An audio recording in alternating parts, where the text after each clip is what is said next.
সবাইকে দিয়েছে, কিন্তু আমরা গুরুর কাছে গিয়ে জেনে নি না যে আমার বাড়িটা কোথায় আছে। আপনাদের জানার ইচ্ছা আছে? বলি বাবা তাহলে এই মাটির ঘরে এতদিন কাটায় কেউ? 8 তলা বিল্ডিং যদি আমার থাকতো তাহলে কি আমি মাটির ঘরে থাকতাম?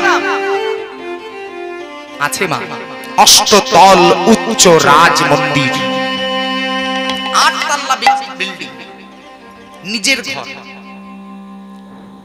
যে ঘর থেকে আপনি বেরিয়ে গেলে এই পৃথিবীতে আর কারো ক্ষমতা নাই সেই ঘরে প্রবেশ করে যায়। কিন্তু যে ঘরটা আপনি আপনার বলেন, ইট বালি পাথর লোহা রড সিমেন্ট দিয়ে যে ঘরগুলো আমরা বানাই, সেই ঘরটা কিন্তু আজকে আপনার হলেও কালকে আপনার মৃত্যুর পর হয়ে যাবে ছেলের পরে হবে নাতির। কিন্তু এমন কোন ঘরের সন্ধান কি জানেন মা, যেটা শুধুমাত্র আমার ঘর? আমার ঘর আচ্ছা, সেটা হচ্ছে আমাদের এই দেহ ঘর। একটা কথা বলে থাকে দেখবেন মহাজনরা, যা দেবে অঙ্গে তারপর কি তাই যাবে সঙ্গে। এটা হচ্ছে নিজের ঘর, যেমন করে সাজাবেন তেমন সেজে থাকবে, যতটুকু দেবেন ততটুকু পরিষ্কার থাকবে। নিজের ঘর, এই ঘর থেকে যেদিন আমি বা আপনি বেরিয়ে চলে যাব আর কারো ক্ষমতা নাই পৃথিবীতে যে এই ঘরে প্রবেশ করে যায়নি। তাই গৌর হরি হরি বল, কেউ প্রবেশ করতে পারবে না। রাধারানী আজকে নিজের ঘরে বসেছেন, মানে শ্বশুর ঘরের অন্তঃপুরে আজকে নিজের দেহটার উপর ভর দিয়ে রাধারানী মনে মনে চিন্তা করছেন আমার শ্যামের কথা। কোথায় আমার শ্যাম, কোথায় আমার প্রাণনাথ, কোথায় আমার মনোমোহ? হরে ও ললিতা ললিতা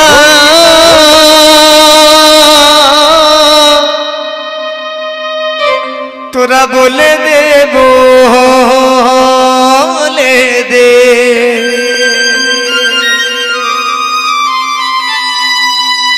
বলে দে আমার শ্যাম কোথায়?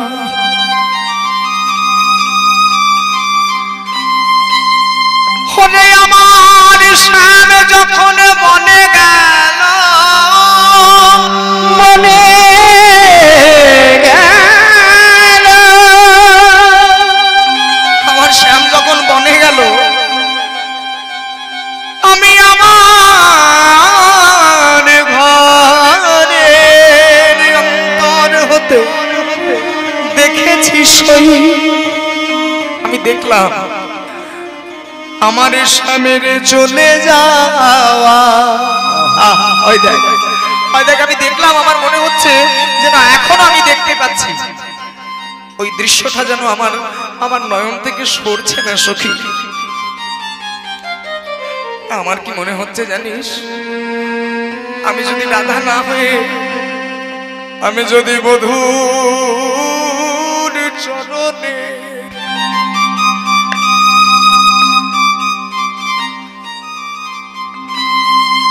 ওই রাঙা চরণের নূপুর হতাম,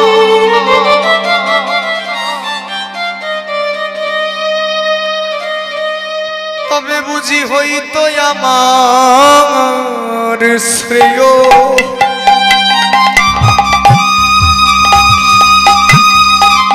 পরাণে বধূ হে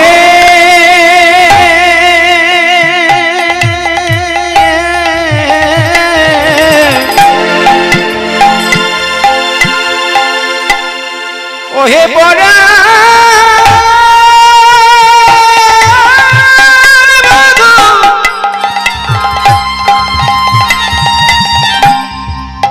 ওহে আমার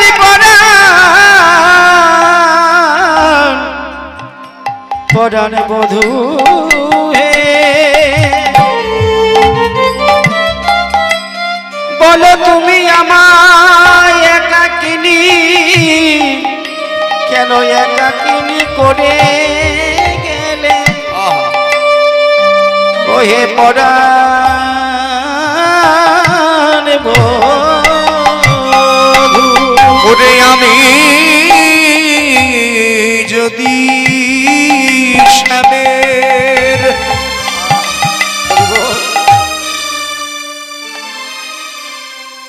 নুপুর হতা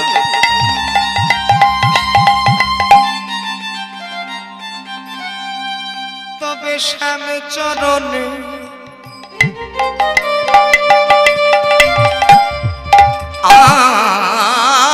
আমার বধুর চরণে বাজি যেতাম ওরে আমি যদি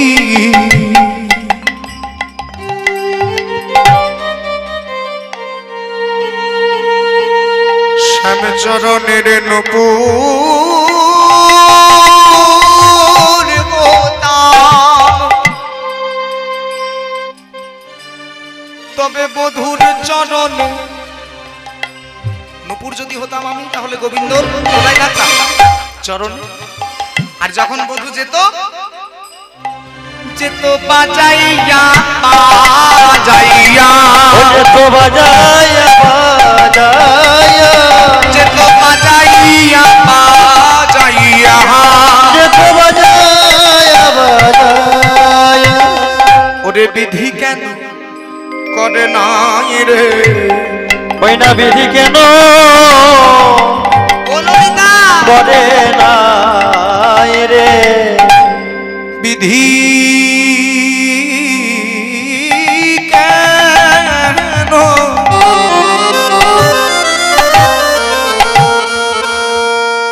করে নাই রে আমায় বিধি কেন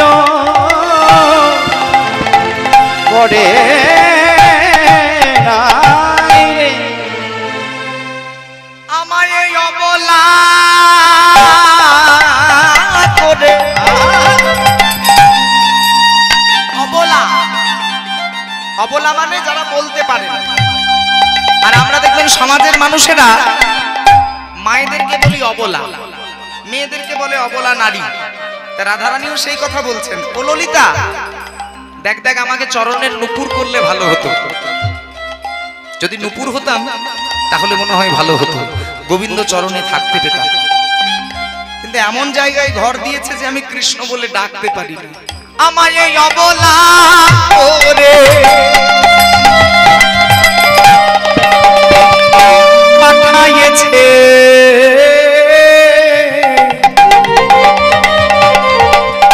আমায় নুপুর কেন করে নাই রে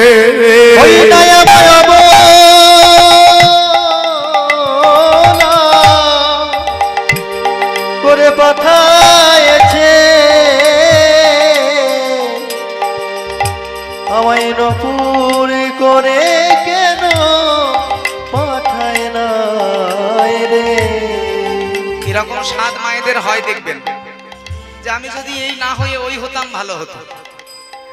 রাধারানী বলছেন আমি যদি রাধা না হয়ে গোবিন্দ চরণের নুপুর হতাম তাহলে আমার সুখ হতো। কেন? আমি গোবিন্দ চরণে থাকতে পেতাম। বলে আর কি ইচ্ছা আছে বল? আমি যদি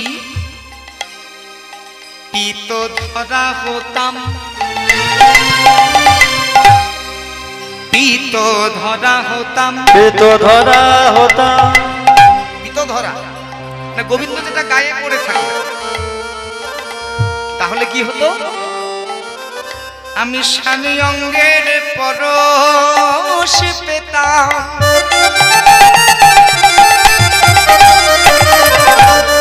মানে সব সময় গোবিন্দকে জড়িয়ে ধরে থাকতাম, কেমন ইচ্ছা। আর বধূ যখন যেত আমায় নিয়ে মাঝে মাঝে বাতাস করিয়া করিয়া, বাতাস করিয়া করিয়া বধূ যায় পদ রহিয়া রহিয়া, বধূ যায় আনন্দ হরি হরি হরি রহিয়া, বধূ যায় পদ রহিয়া রহিয়া, বধূ যায় পদ রহিয়া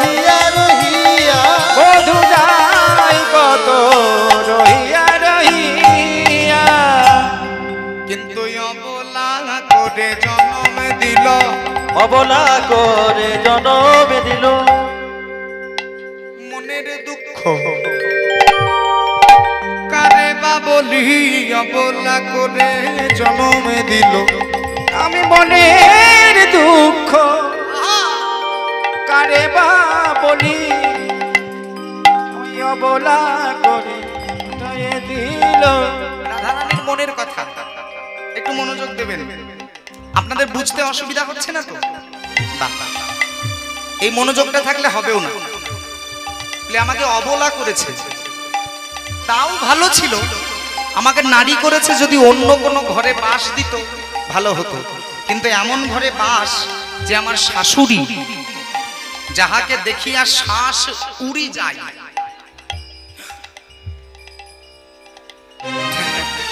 এটাকে বলে শাশুড়ি। যাহাকে দেখিয়া শ্বাস উড়ি যায় তাহার নাম হইল শাশুড়ি। শ্বাস উড়ি বলে আমার শাশুড়ির নাম হচ্ছে জটিলা, আর ননদিনীর নাম কুটিলা। বিধাতা এমন ঘরে বাস দিয়েছে, দুইজনেই বিবাদী, কেউ আমায় ভালোবাসে না।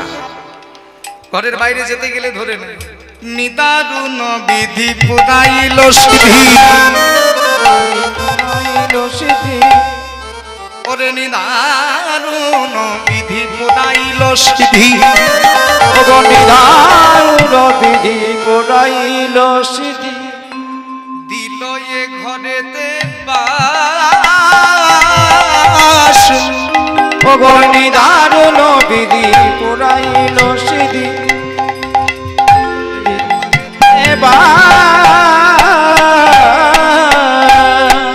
নিদারুণ বিধি পুরাইল সিধি, মানে বিধাতাকে দোষ দিচ্ছে মা।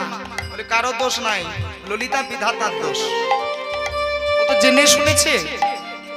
আমার শাশুড়ি জটিলাকে না করে যদি অন্য কাউকে করত তাহলে অনেক ভালো ছিল। ওরে দিল এ ঘরেতে বাস, ঘরেতে বাস। শাশুড়ি ননদি, আমার শাশুড়ি আর ননদি সবাই বিবাদী, অন্তরে লাগয়ে ত্রাস। শাশুড়ি ননদি সবাই বিবাদী, সবাই দিল অন্তরে লাগে ত্রাস। অন্তরে লাগে ত্রাস মানে দূর, আর ভালো লাগছে না, এরকম একটা ব্যাপার হয়ে যায়। যখন আমার শাশুড়ি আর আমার ননদিনী আমাকে কৃষ্ণ দর্শনে বাধা দেয়, তখন আমি আর ঘরে থাকতে পারি না। তা বল সখী, আমি কালার ভরমে জল দে না হেরি, কালার ভরমে জল না হেরি, কালার ভরমে জল দে না হেরি, ও গো কালার ভরমে জল না হেরি। না করি নীলম বাস, না করি নীলম বাস। আমি নীল কাপড় পরি না, নীল বসন পরি না। কেন? আমার গোবিন্দের অঙ্গের রং হচ্ছে নীল। তা সখী, ওই নীল রঙের কোনো বসন যদি আমি দেখে যাই তাহলে আমার গোবিন্দকে মনে পড়ে যায়। আমি কালার ভরমে জলদে না হেরি, আমি ওই মেঘের দিকে তাকাই না। ওই মেঘের রংটা দেখলে আমার গোবিন্দ মনে পড়ে যায়, আমার কলঙ্ক হয়। আর জানিস, জানিস ললিতা, জানিস বিশাখা, আমার অন্তর যখন কৃষ্ণ নামে কাঁদে, আমি ঘরে দাঁড়িয়ে হা কৃষ্ণ বলে কাঁদতে পর্যন্ত পারি না। একবার কৃষ্ণ বলে কাঁদতে পর্যন্ত আমি পারি না ললিতা। তখন আমায় ছলনা করতে হয়, আমাকে ছলনার আশ্রয় নিতে হয়।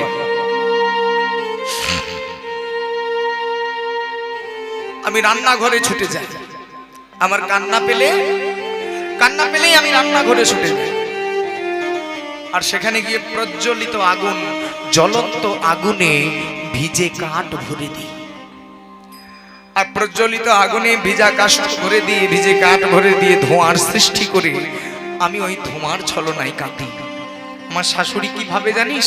বৌমায়ের হয়তো চোখে ধোঁয়া লেগেছে, কিন্তু আমি সেই ভাবে কৃষ্ণ বলে কেঁদে।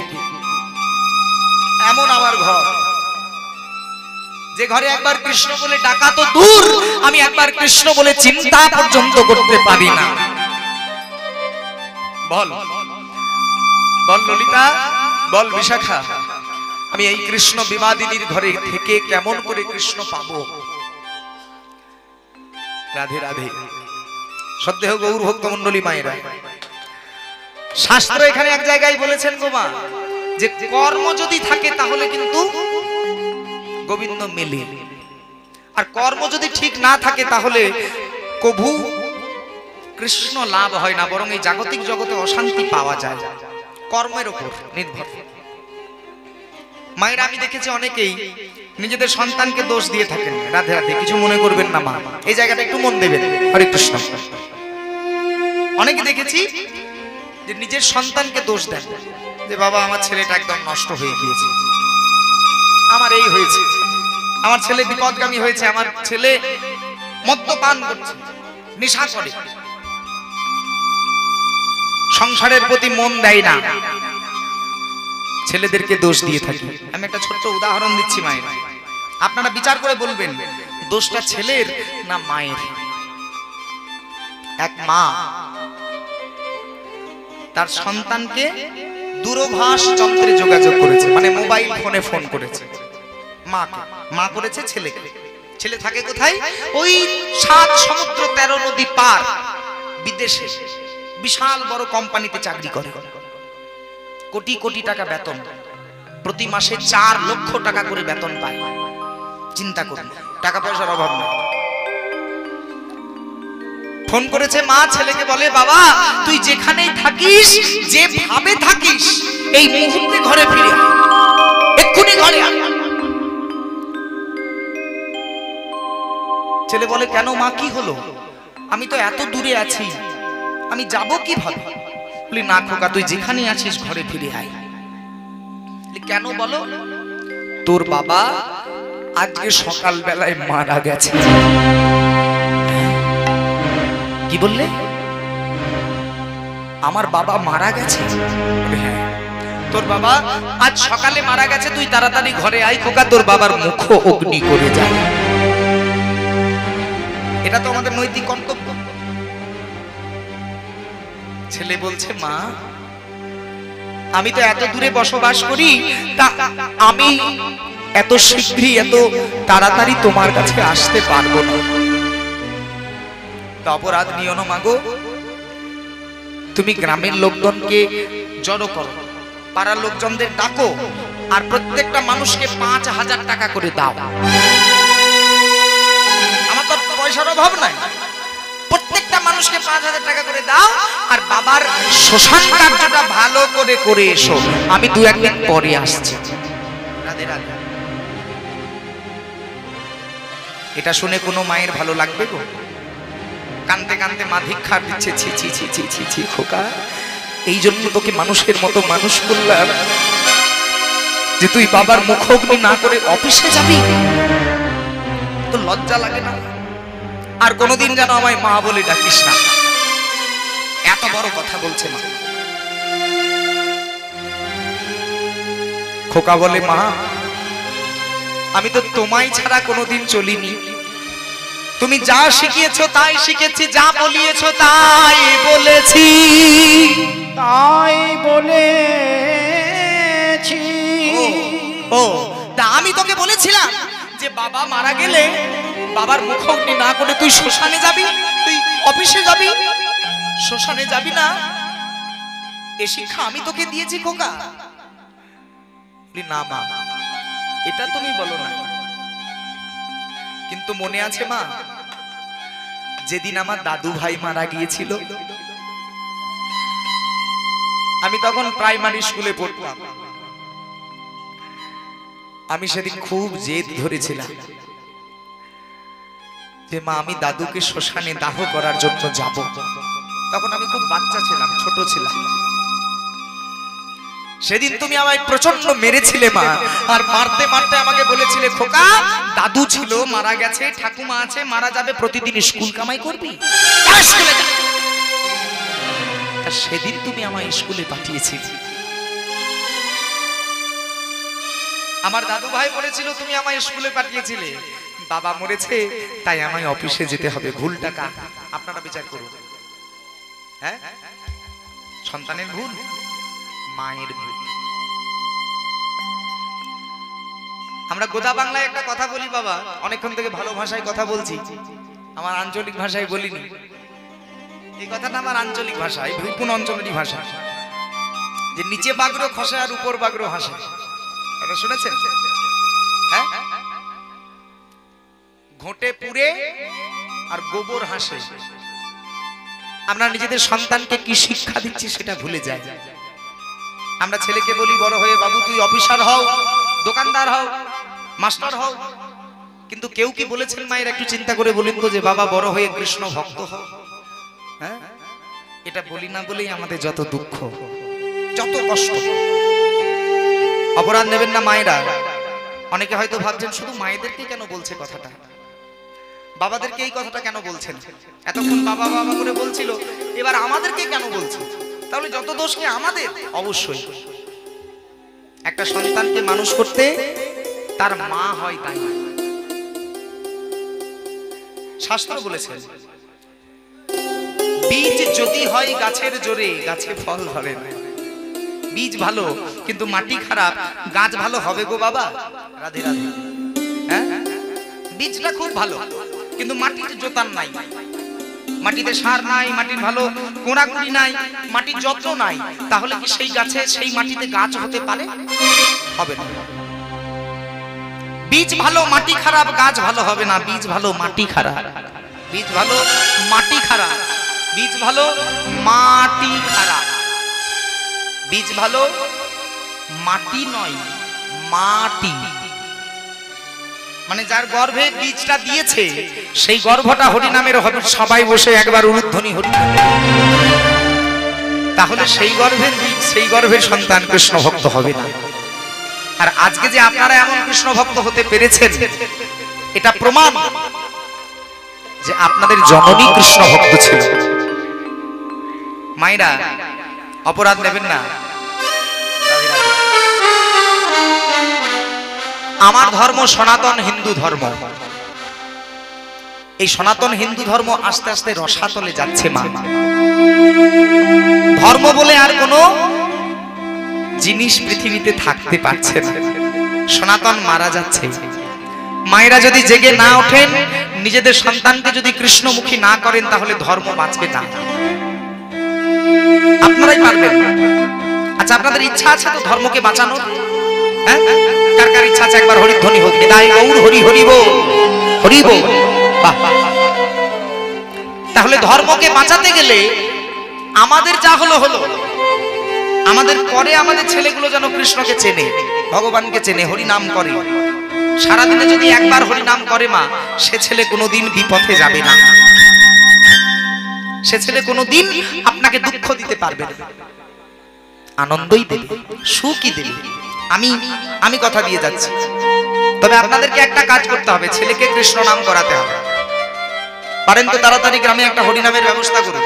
প্রতিদিন যেন সন্ধ্যাবেলায় হরিনাম কীর্তন হয়, গ্রামের ছেলেরা মিলে। এই নাম হলেই তখন দেখবেন নামের একটা আকার হয়েছে, আর নামের আকার লাভ করে আস্তে আস্তে গ্রামে সুখ, শান্তি, গ্রামের ঐতিহ্য সমস্ত কিছু আবার সেই পূর্বে। আমাদের ধর্মকে যদি বাঁচাতে হয় তাহলে সন্তানকে কৃষ্ণমুখী করুন, নইলে ধর্ম বাঁচবে না। এই ধর্ম বড় সংকটে আছে মা, এই ধর্মকে বাঁচাতে হবে। ছেলেদেরকে কৃষ্ণমুখী করতে হবে।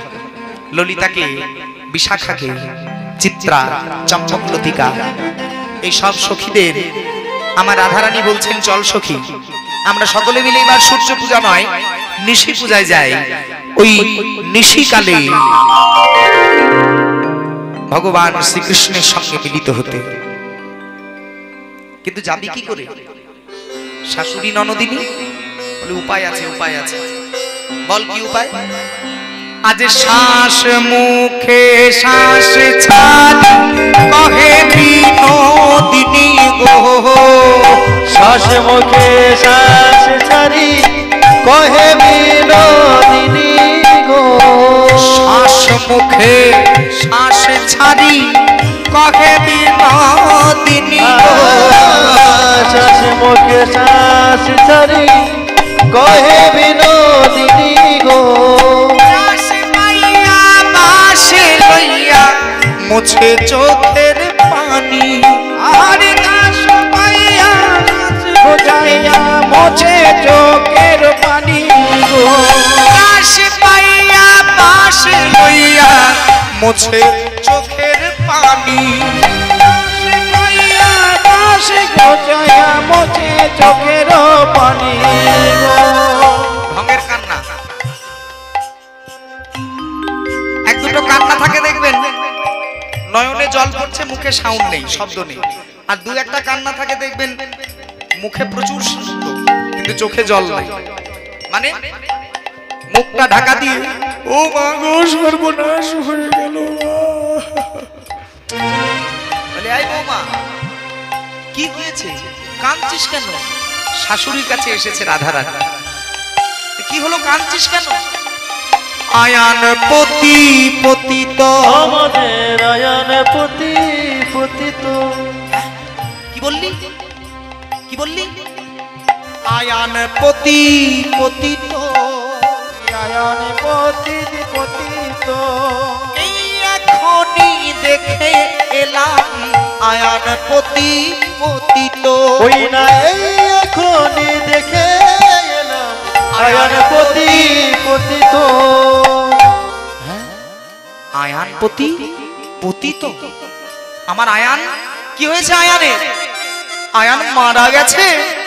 জটিলা শুনে কানতে কানতে রাধারানীকে জড়িয়ে ধরেছে, এই রাধে কি বললি? আমার ছেলে মারা গেছে? বলে হ্যাঁ মা, আয়ান মারা গেছে। ছেলের নাম আয়ান, রাধারানীর স্বামী। বলি আয়ান মারা গেছে মা। বলিস কি রে রাধে, আয়ান মারা গেল কি করে? আমি তো তা জানি না। চোরে আসি খোয়ারে বসি, যত দামি বাক্স হরি, তুমি বাক্স হরি, মোর পতিরে কারি লইয়া চলি গেল মারি, চলে গেল মারিয়া। ও মা, আমি দেখলাম একটা চোর এসে ঘরে ঢুকলো, দামি দামি বাক্স সব চুরি করে নিল, আর আমার স্বামীকে, আমার স্বামী আয়ানকে মারতে মারতে নিয়ে চলে গেল বলি দেব বলি। এই গভীর রাত্রি বেলায়, এই রাত্রি মধ্য রাত্রিকালে আমি এটা দেখে এলাম। আচ্ছা মা, ভক্তমণ্ডলী, ছেলে যদি খারাপ হয়, মায়ের কাছে তো ছেলে, মায়ের কাছে কি ভালো মন্দের বিচার আছে বলুন? কুসন্তান যদি বা হয়, কুমাতা কভু নয়। আমার ছেলে কি করে মারা গেল? কানতে কানতে জটিলা যখন ধরাশায়ী ধুলায় পড়ে গিয়েছে, তখন রাধারানী বলে উঠলেন, ও মা এত কেঁদো না, তোমার ছেলে মারা গেছে, তোমার ছেলে মারা গেছে, এটা আমি স্বপ্ন দেখেছি। বলে হ্যাঁ, কি বললি? স্বপ্ন দেখেছিস? হ্যাঁ গো, সত্যি সত্যি মারা যায়নি। আমি রাধারানী, আমি তোমায় বলছি মা, তোমার আয়ান সত্যি সত্যি মারা যায়নি, আয়ান মারা গেছে, এটা আমি স্বপ্নে দেখেছি। ও এই স্বপ্নটা কখন দেখেছিস? ঠিক মধ্যরাত্রে। জটিলার বড় চিন্তায় পড়ল, বলে এই রাত্রিবেলায়, ঘোর অমাবস্যা রাত্রি, এই রাত্রিবেলায় যদি স্বামী মরার স্বপ্ন দেখে কেউ, এ কি মঙ্গলজনক কথা? বলে হ্যাঁ রে বিনোদিনী, এই এত অমঙ্গলের স্বপ্ন, যদি আমার আয়ানের কিছু ক্ষতি হয়। রাধারানী মাথাটা নামিয়ে আছেন। রাধে রাধে, হরে কৃষ্ণ। মনটা যেন হারিয়ে না যায়। যেতে হবে তো নিশি পূজায়, রাত্রিবেলা। মনোযোগ দিয়ে সখী, এই রাত্রিকালে যেতে গেলে একটাই উপায়, শাশুড়ির কাছে অনুমতি নিতে হবে। আর অনুমতি নিবার জন্য এত কিছু মিথ্যা কথা, যে আয়ান মারা গেছে এটা আমি স্বপ্ন দেখেছি। হ্যাঁ রে, তাহলে যদি আয়ান মারা গেছে এটা স্বপ্ন দেখেছিস, আমার আয়ানের অমঙ্গল হতে পারে। যা যা, তাহলে কিছু একটা ব্যবস্থা কর। ওই ওই অমাবস্যা রাত্রিতে নিশি পূজাটা করে আয়। নিশি পূজা করতে যাব রাত্রিবেলায়, মনে বড় আনন্দ। কেননা রাতে তো বাঁশি বেজেছে, আর এই বাঁশির গান শুনে রাত্রেই যেতে হবে। আর জটিলা তথার শাশুড়ি বলেও দিয়েছে যে বেশ তাহলে রাতের বেলায় যা, কিন্তু পুজোটা সেরে আয়, নিশি পূজা যেন করে আসে। বলি মা, আমি তো একা যেতে পারবো না। একা যেতে পারবো? অত দূরের রাস্তা না গো। কি গো, আপনাদেরকে যদি বলি এই রাতের বেলায় আপনি ওই করমকাল থেকে ঘুরে আসুন, হেঁটে হেঁটে একা যেতে পারবেন? কেউ যেতে পারবে না, আমিও পারবো না। এত রাত্রে আমি একা যাব কি করে মা? তা যদি তুমি অনুমতি দাও তাহলে ললিতাকে সঙ্গে নিয়ে যাই। বলে সে তুই যাকে নিবি নে। বিশাখাকে? হ্যাঁ নিতে পারিস। বেশ, তবে শোনো মা, আমি ললিতা, বিশাখা, চিত্রা, চম্পক, লতিকা, সুদেবী, রঙ্গদেবী আর ইন্দুরেখা, তুঙ্গবিদ্যা, এই 5 জনকে সঙ্গে নেব। তাহলে ঠিক আছে, তাই হবে। 5 জনকে সঙ্গে নিয়ে যা, কিন্তু পুজোটা করে আয়। বলে চল সখী, উপায় হয়ে গিয়েছে। ও ললিতা, এবার ঘরের বাইরে আমরা যেতেই পারি। ও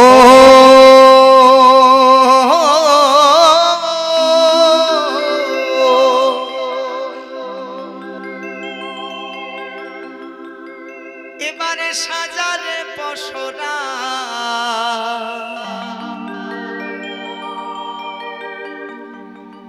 এবারে সাজারে পসরা,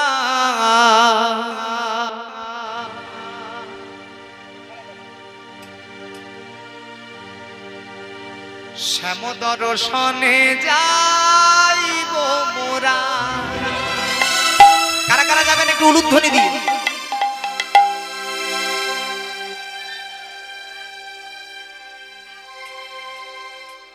ও তোরা সাজালো পসরা,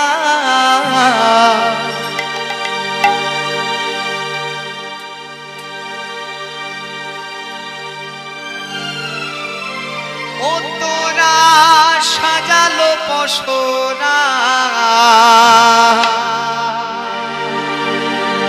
শ্যাম দর্শনেতে যাইব মোরা। তোরা সাজালো পসরা, উলুধ্বনি দিয়ে রাধে রাধে। শ্যামে দর্শনে যাই, সাজালো পসরা, সাজানো পসরা, স্বামী দর্শনে যাই, সাজানো পসরা।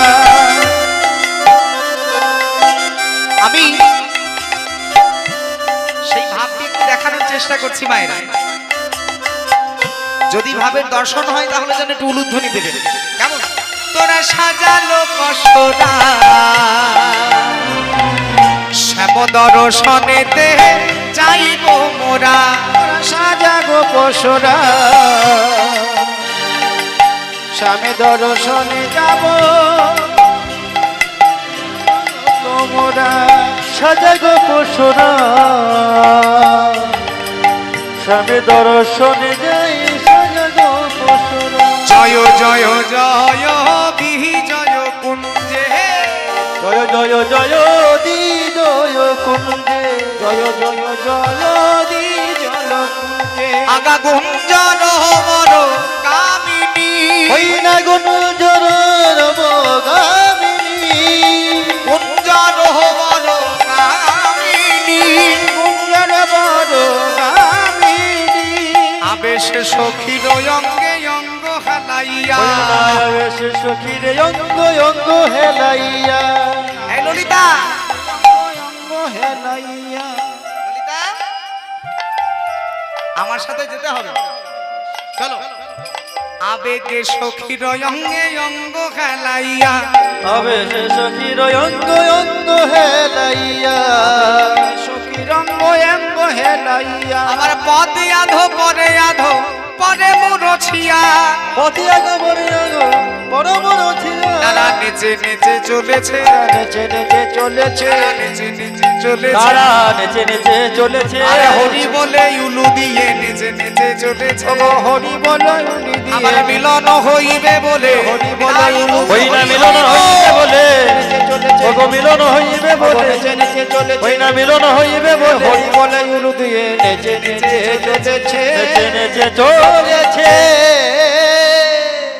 আজ আসিয়া দাঁড়াইল রায় কুঞ্জ বন মাঝে, হই না কুঞ্জ বন মাঝে, জ্ঞান দাস কহে মনে বড় আনন্দ সাজে, বড় আনন্দ জ্ঞান দাস কহে মনে বড় আনন্দ সাজে, বড় আনন্দ সাজে। এসে দাঁড়িয়েছেন, আর দাঁড়িয়ে ললিতাকে বলে, এই ললিতা, সবকিছু ঠিকঠাক এনেছিস তো সখী? একটু মিলিয়ে দেখ, ফল আছে, ফুল আছে, ধূপ দীপ, বাহ, আরে পুজো করবে কে? তাহলে আমরা এই মেয়ে মানুষগুলো সবাই মিলে চলে এলাম, একটা ব্রাহ্মণ ঠাকুর না হলে কি পুজো হয়?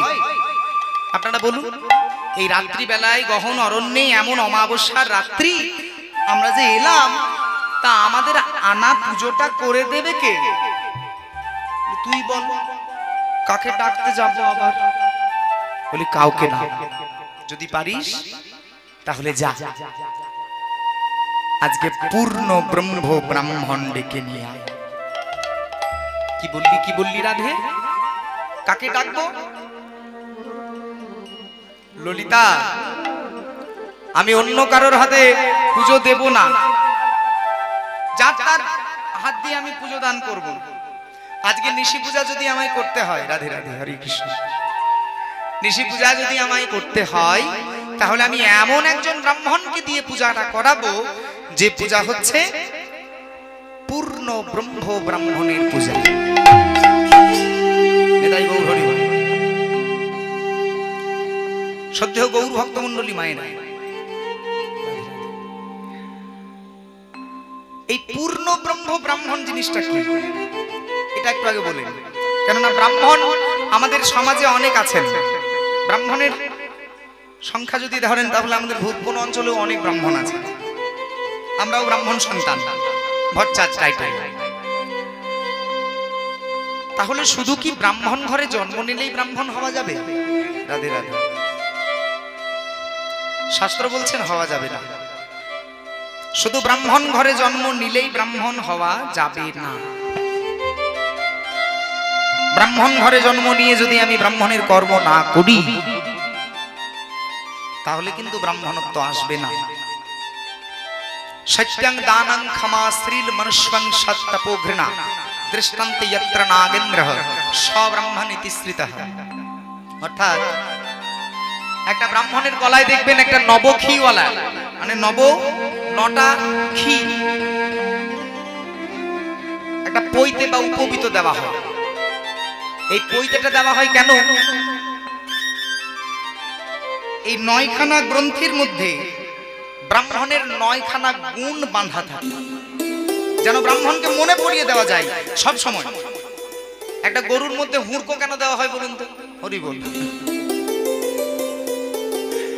এর থেকে আর কাটা উদাহরণ আমি দিতে পারবো, একটু মনোযোগ দেন। যে গরু একটু বদমাইশ, সে গরুকে দেখবেন একটা হুড়কো দেওয়া হয়, গলার মধ্যে একটা বড় মতো বাঁশ ঝুলিয়ে দেওয়া হয়। ব্যাপারটা দৌড়তে গেলে এবার ছোট ছোট করে লাগবে, আর দৌড়তে পারবে। আর ব্রাহ্মণের গলায় এই পৈতেটা দেওয়া হয়েছে শুধু ব্রাহ্মণকে মনে পড়িয়ে দেওয়ার জন্য যে ও হে ব্রাহ্মণ, তুমি হচ্ছ ব্রাহ্মণ, তোমার ব্রাহ্মণত্ব যেন হারিয়ে না যায়। সত্যম, সদা সর্বদা সত্য কথা বলা। ধর্মরাজ যুধিষ্ঠির ছিলেন এইরকম ব্রাহ্মণ। ক্ষত্রিয় বংশে জন্ম নিলেও তিনি কিন্তু ব্রাহ্মণত্ব রেখেছিলেন। ধর্মরাজ যুধিষ্ঠির। দানাং, দান, ক্ষমা, তৃতীয় গুণ, এভাবে 9খানা গুণ যার মধ্যে দেখা যাবে সে হচ্ছে ব্রাহ্মণ। আমি আমার গুরুদেবকে বলেছিলাম, ঠাকুর এত কঠিন শ্লোক, এই শ্লোক যদি আমি আয়ত্ত করতে না পারি তাহলে আমি মানুষের কাছে কি বলবো, ব্রাহ্মণের সংজ্ঞা দেব কি করে? আমার গুরুদেব স্বর্গীয় নিত্যানন্দ মিত্র ঠাকুর তিনি এর পরে একটা পংক্তি লিখে দিয়েছিলেন, কি জানেন? ব্রাহ্মণ হইয়া চণ্ডাল হয় যদি কৃষ্ণ ত্যাজে,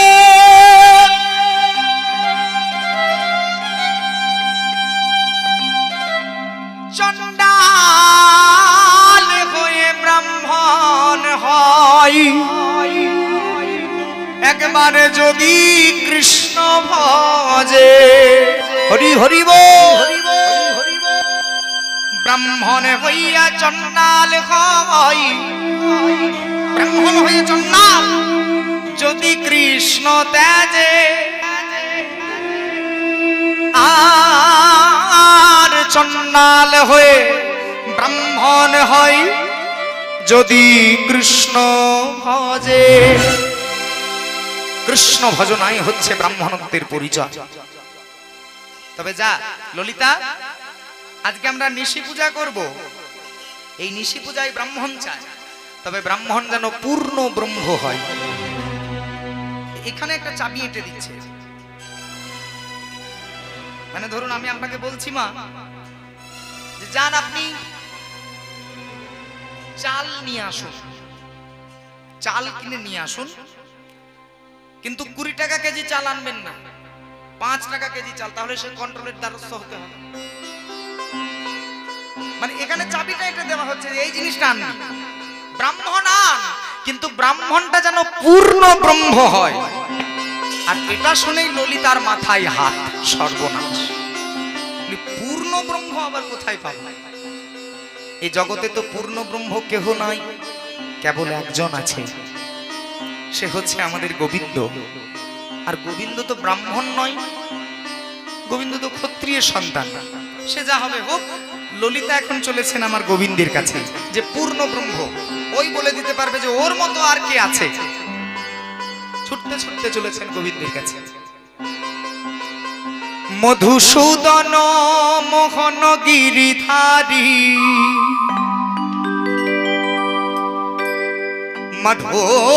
মধুসূদন মধুসূদন মধুসূদন মোহন गिरिधारी दर्शन दो मेरे कुंज बिहारी दर्शन दो मेरे कुंज बिहारी दर्शन दो कुंज बिहारी दर्शन दो मोरे कुंज बिहारी दर्शन दो मोरे कुंज बिहारी मधुसूदन এই ললিতা চল দেখি গোবিন্দ কোথায় আছে मधुसूदन मोहन गिरिधारी दर्शन दो मोरे कुंज बिहारी मधुसूदन मोहन गिरिधारी दर्शन दो कुंज बिहारी दर्शन दो मोरे कुंज बिहारी दर्शन दो मोरे कुंज बिहारी मधुसूदन मोहन गिरिधारी दर्शन कुंज बिहारी मधुसूदन मोहन गिरिधारी दर्शन दो मोरे कुंज बिहारी मधुसूदन मोहन गिरिधारी दर्शन मोरे